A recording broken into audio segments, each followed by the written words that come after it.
இன்னைக்கு நாம பேச போற தலைப்பு இந்தியாவோட சூப்பர் ஹீரோன்னு அழைக்கப்படுற சோட்டா பீம். ஒரு காலத்துல அமெரிக்காவோட மிக்கி மவுஸையும் ஜப்பானோட டோரேமானையும் பார்த்துட்டு இருந்த நம்ம ஊர் குழந்தைகளுக்கு நம்ம ஊர் லட்டு சாப்பிடுற ஒரு பையனை ஹீரோவா மாத்தினது யாரு? நிஜமாகவே தோலக்பூர் ஒரு ஊர் இருக்கா? பீம் நிஜமாகவே வாழ்ந்தாரா? அப்படி வாழ்ந்திருந்தா அவர் யாரு? இதெல்லாம் பத்தி தான் இந்த வீடியோல ஃபுல்லா பார்க்க போறோம். ஸ்கிப் பண்ணாம பாருங்க.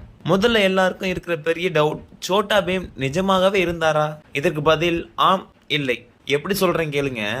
வரலாற்று ரீதியா பார்த்தா மகாபாரதத்துல வர்ற பீமன் தான் இதோட அடிப்படை. ஆனா இந்த கார்ட்டூன்ல வர்ற பீம் ஒரு கற்பனை கதாபாத்திரம். இதை உருவாக்கின ராஜீவ் சிலாக்கா ஒரு பேட்டியில என்ன சொன்னார்னா, பீமனோட பலத்தை ஒரு குழந்தைக்கு கொடுத்தா எப்படி இருக்கும் அப்படின்னு யோசிக்கப்பட்டது தான் இந்த ஐடியான்னு சொன்னார். ஆனா தோலக்பூர் இந்தியாவோட பல இடங்கள்ல தோலக் இசை பிரபலம். ஆனா பீம் வாழ்ந்ததா சொல்லப்படுற அந்த அழகான கிராமம் நம்ம இந்திய கிராமங்களோட ஒரு கலவைதான். அனிமேஷன்ல வர்ற அந்த ராஜா அரண்மனை, மக்கள் போடுற உடைகள் எல்லாமே 500 வருஷத்துக்கு முன்னாடி இருந்த இந்தியாவை ஞாபகப்படுத்தும். ஏன் லட்டு, ஏன் ஆப்பிள் இல்ல பீட்சா இல்ல?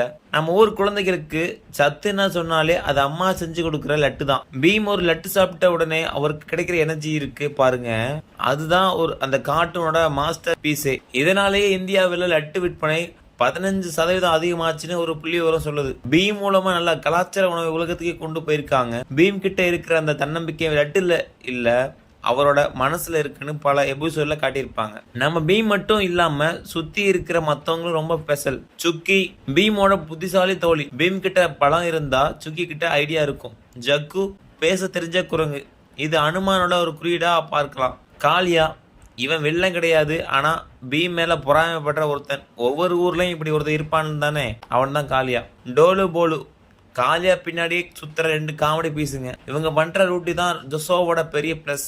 சோட்டா பீம்ல வர வில்லனுங்க ரொம்ப பயங்கரமானவங்க. முக்கியமா கிருமாடா, அந்த இருட்டுக்குள்ள இருக்கிற சிவப்பு கண்கள், அந்த வில்லத்தனமான சிரிப்பு கார்ட்டூன் பாக்குற குழந்தைகளை கூட மிரள வைக்கும். அப்புறம் தாமியான், 2012 அந்த சினிமாவில் தாமியான பீம் எப்படி தோற்கடிச்சாருங்கிறது ஒரு எபிக் மூமெண்ட். பீம் ஏன் ஜெயிக்கிறார்னா அவர் தனியா சண்டை போடுறது இல்ல, அவர் நண்பர்களோட சேர்ந்து ஒரு டீமா சண்டை போடுறாரு.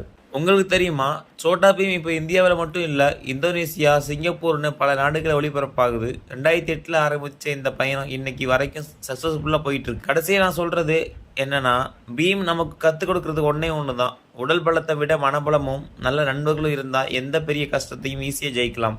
நீங்கள் பீம் ரசிகராக இருந்தால் இந்த வீடியோ உங்கள் ஃப்ரெண்ட்ஸுக்கும் ஷேர் பண்ணுங்கள். மறக்காமல் நம்ம சேனல் சப்ஸ்கிரைப் பண்ணிடுங்க.